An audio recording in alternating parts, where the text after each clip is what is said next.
Michezo ya ushindani wa kidijitali nchini Tanzania inategemea sana mashindano, ila ni maeneo machache tu yenye uwezo wa kuandaa mashindano haya mara kwa mara.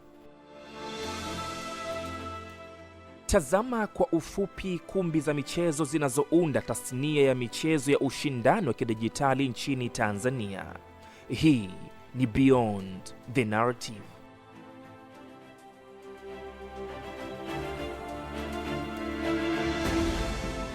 Bwana Yasin Frank anazungumzia ratiba yake ya kila siku kama meneja wa ukumbi wa michezo wa Grand Games.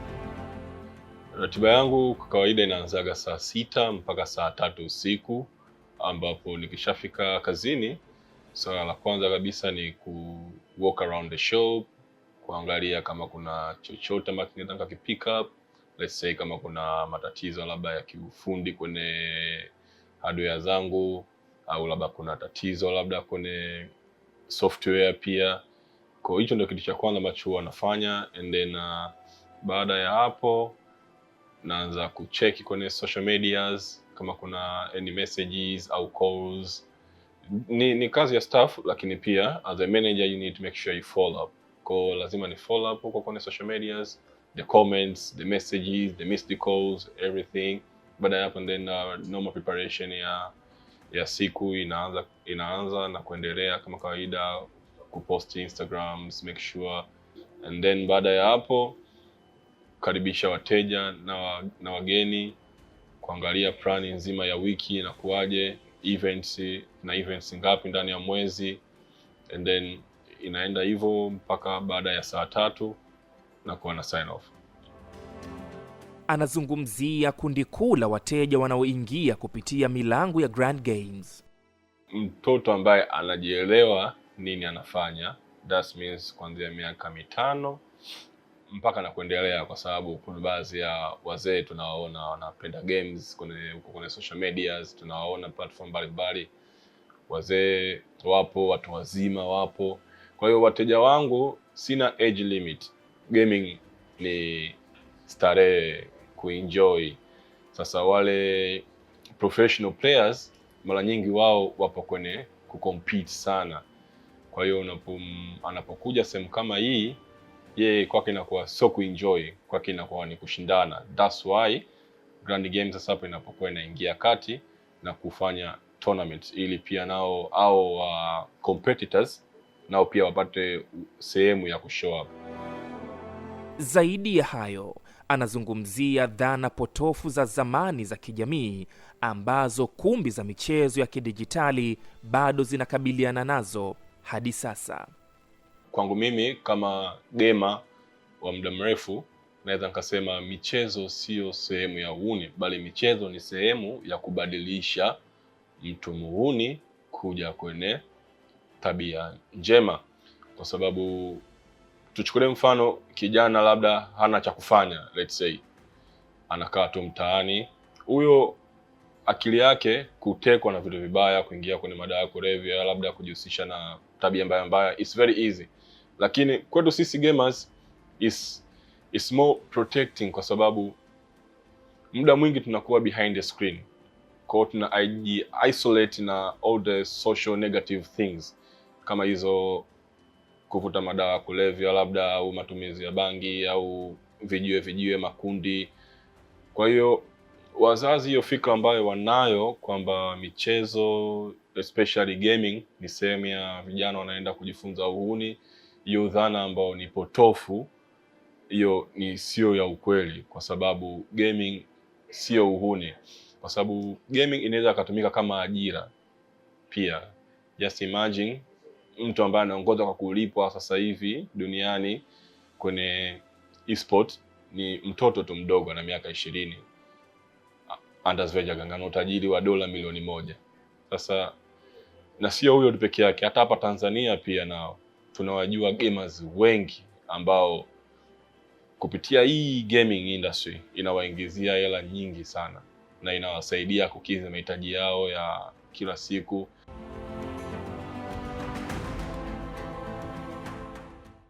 Bwana Yasin Frank anazungumzia uhusiano wake wa kizazi na shirikisho la esports Tanzania pamoja na matarajio ya sasa. Esports Federation yetu ni bado changa, bado ndogo, kwa sababu ina almost 2 years now. They are still in the making ya kufanya kitu ambacho kiwe na base nzuri, lakini pia kiwe kikubwa na kiwe supportive na kiwe helpful.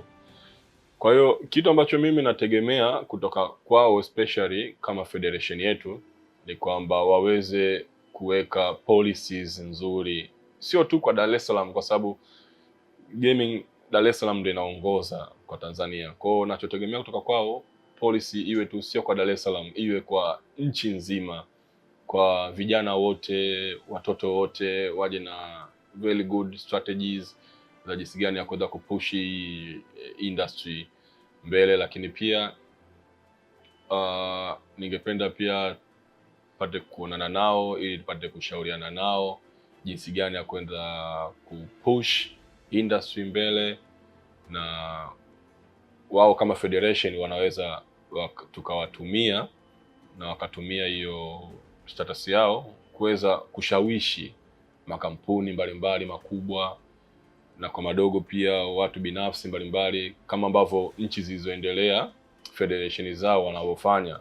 Grand Games inajulikana kwa kuandaa mashindano kila baada ya miezi 2 hadi 3. Anazungumzia kinachohitajika katika mipango ya uandaaji ili kufanikisha matukio haya bila changamoto yoyote. Kwa sasa tumejikita sana kwenye FIFA, Fortnite na Mortal Kombat, kwa sababu hayo ndio magemu yanayochezwa sana Tanzania. Ndio kuna magemu mengine kama Call of Duty na PUBG, lakini magemu yanachezwa, lakini wale players ambao ni competitive wako wachache.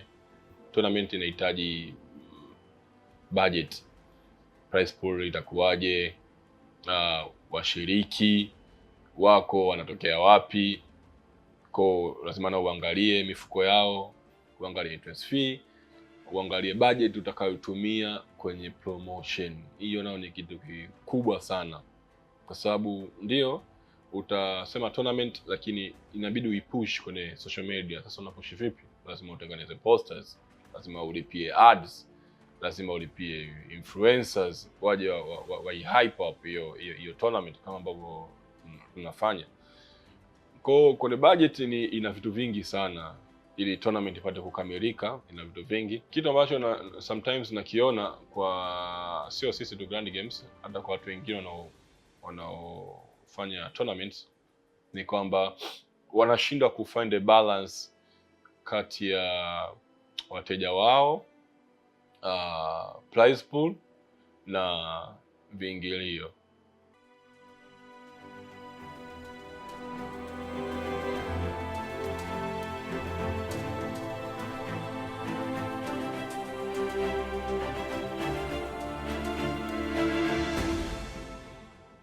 Tumeona tournaments nyingi sana zinaharibika kwa sababu mwandaji tournament anasema kiingilio 10,000, bingwa anapata 500,000, si ndio? Kwa hiyo let's say mtu anakaa Kibaha, mtu anatoka Kibaha anakuja, let's say anakuja Posta kushiriki tournament, yes. Akishafika hapa anakuta washiriki ni 10. Kwa yule mwandaaji anaona numbers ambazo alitegemea ni tofauti na namba ambayo ilikuja, kwa anapunguza prize pool. Akipunguza prize pool, maana sasa hapo gamers tena hapo inakuwa wanakuwa wanaondoa ile imani. Kwa hiyo hii inatusaidia sisi kufanya back to back tournament na kupata players wengi wa tournament, ni kwa sababu tunachokisema ndio tunachokifanya.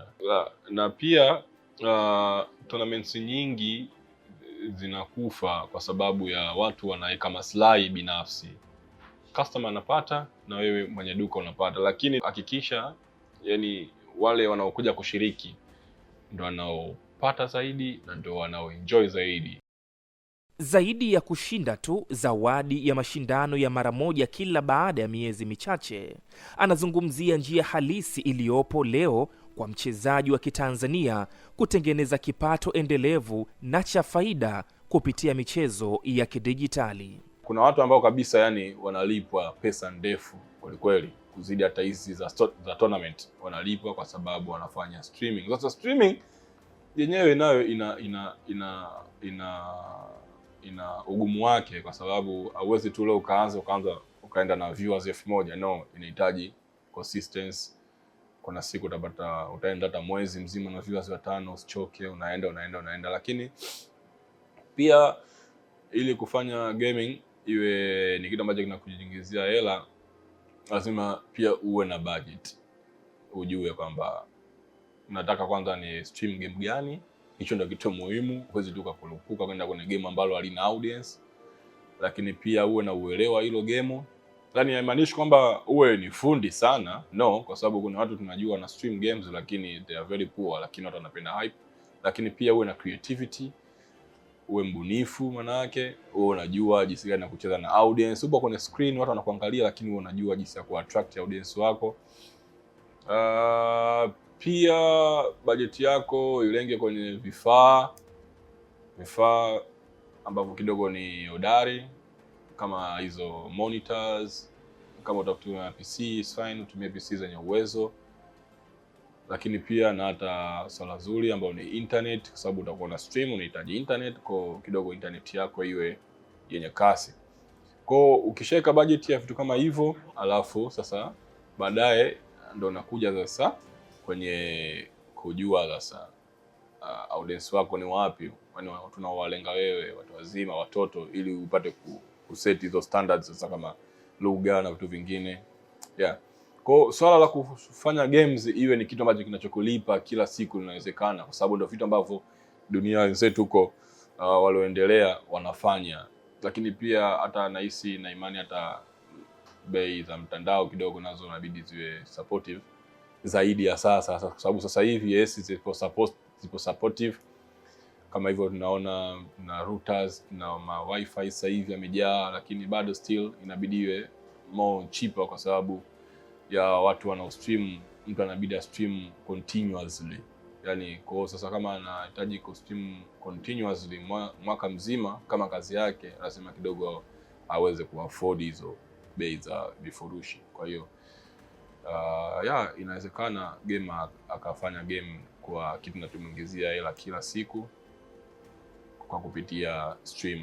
Kwa unakuwa na stream huku unakuwa unafanya zako tournament, maisha yanakuwa mazuri kabisa, unakuwa unapata hela nzuri kabisa. Kupanda picha kama shindano la sasa hivi la dunia ambayo attention ya gamers wote ipo huko, ambayo inafanyika Ufaransa, wameweka dola milioni 75. Unaona iko kwa nyingi, dola milioni 75. Lakini hao watu wa World Cup hawajafanya wenyewe.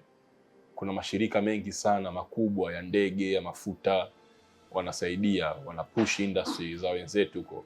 Lakini pia tunahitaji mwendelezo, tunahitaji consistency, lakini pia tunahitaji watu wengine wengi wapate kuingia na kuweza kupush industry, ili miaka ya mbele ijayo tupate kuona sasa vijana wengi zaidi katika hii tasnia ya games.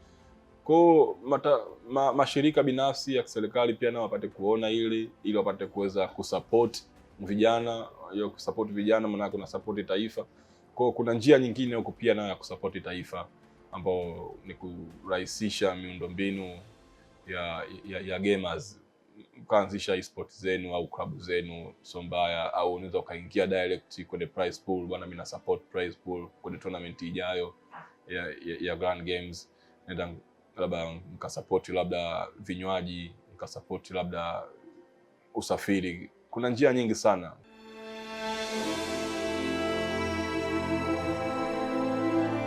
Tunaweza kujifunza mengi kutokana na mtindo wa maisha wa kila mmoja wetu, kwa sababu maisha huzungumza zaidi ya namna maneno yetu yanavyoweza kujieleza.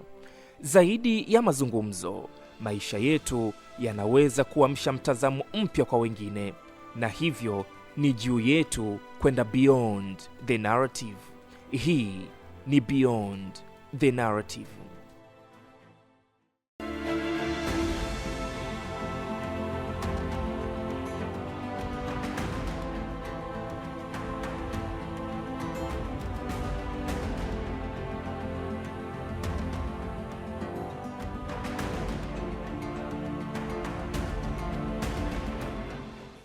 ITV Super Brand Afrika Mashariki.